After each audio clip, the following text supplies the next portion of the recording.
Yo, what's good? It's your man, 100 grand, Ross with The Rock Never Stops.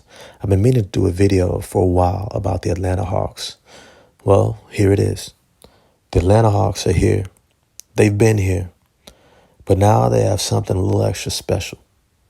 They got Quin Snyder, probably the best coach in the Trae Young era.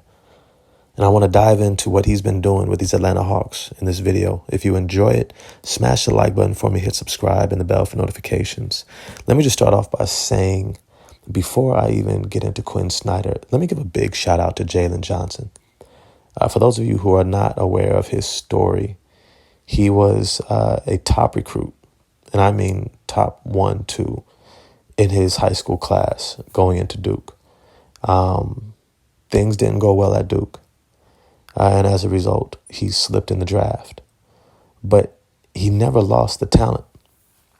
And when you look at what he's been able to do in terms of putting everything together, I don't think he could have found a better position to start his career than behind John Collins.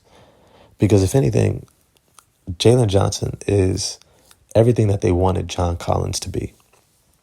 They wanted him to be able to use his athleticism for positional versatility, to be able to guard 3 to 4 positions. They needed him to be able to be a stretch four and also a lob threat.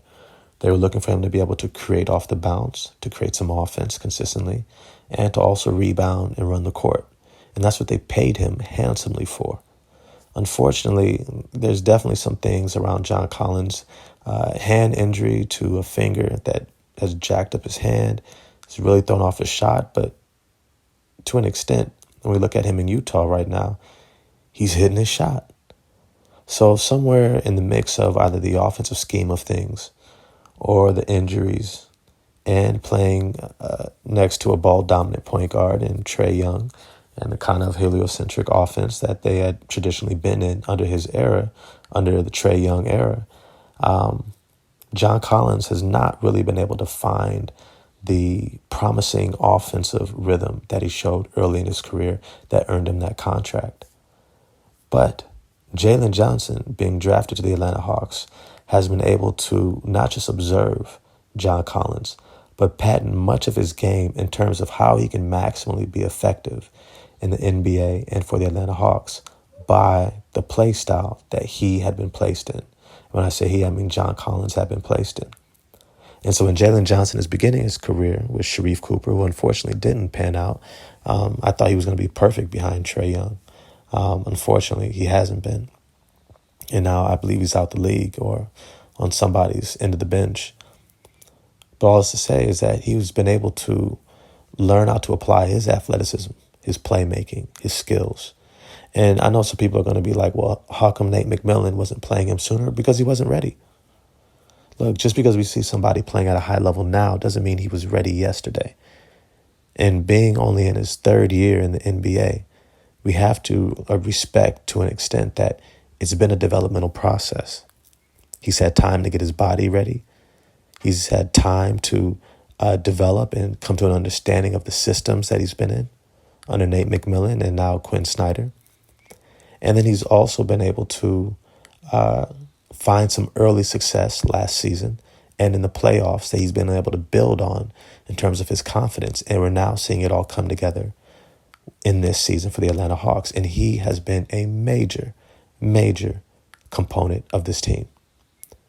His athleticism in the open court and transition, his ability to get on the boards, the offensive glass, catching lobs, shooting the ball from the perimeter, creating off the bounce, and probably most surprisingly, but also most welcomed, has been his playmaking, his ability to set up his other teammates while attacking the rim, has been able to be something that's given them a form of action that for other teams is extremely hard to game plan for when you're already trying to watch the action of Trae Young and DeJounte Murray. But let me digress.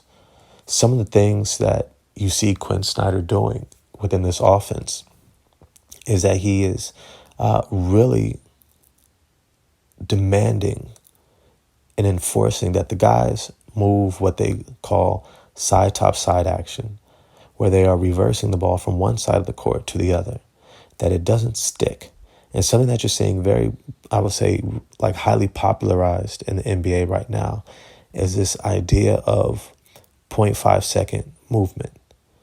0.5 second movement, I don't know if this is the official term, but understand the idea, is that you make your decision in 0.5 seconds. The moment you get the ball, you need to know if you're attacking, if you're shooting, or if you're swinging the ball. And what this is meant to emphasize is keeping the ball moving so that your offense has energy and doesn't allow the defense to set itself. Now, this requires a lot of trust in the team that you have. And fortunately, Quin Snyder has a whole lot of weapons to choose from that are going to be able to be options and threats no matter where the ball is moving. Whether it's pick and rolls between Clint Capella and Trae Young, or with Jalen Johnson. Whether it's ISOs with DeJounte Murray attacking the rim. Whether it's running action on the weak side with a Jalen Johnson. Whether it's swinging the ball across to DeAndre Hunter, who attacks the rim, who's been playing really effectively as of late. And whether it's Jalen Johnson, able to get to the rim, cutting off the ball, moving off the ball, and doing playmaking, you see that there is always an action taking place that forces the defense to have to make reads and to have to rotate. And as a result, their offense is scoring with far more efficiency and ease than when they were just waiting around for Trae Young to figure out what he wanted to do. Now, despite him being extremely effective at this, let's not, discount Trae Young in that he's been able to get his team into the playoffs for years, pretty much almost throughout his entire era, right?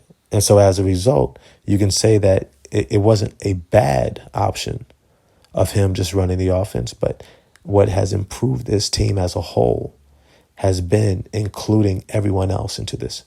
When you look at guys like Bogdan Bogdanovic, and what he's been able to do in terms of shot creation and playmaking, as well as space in the court.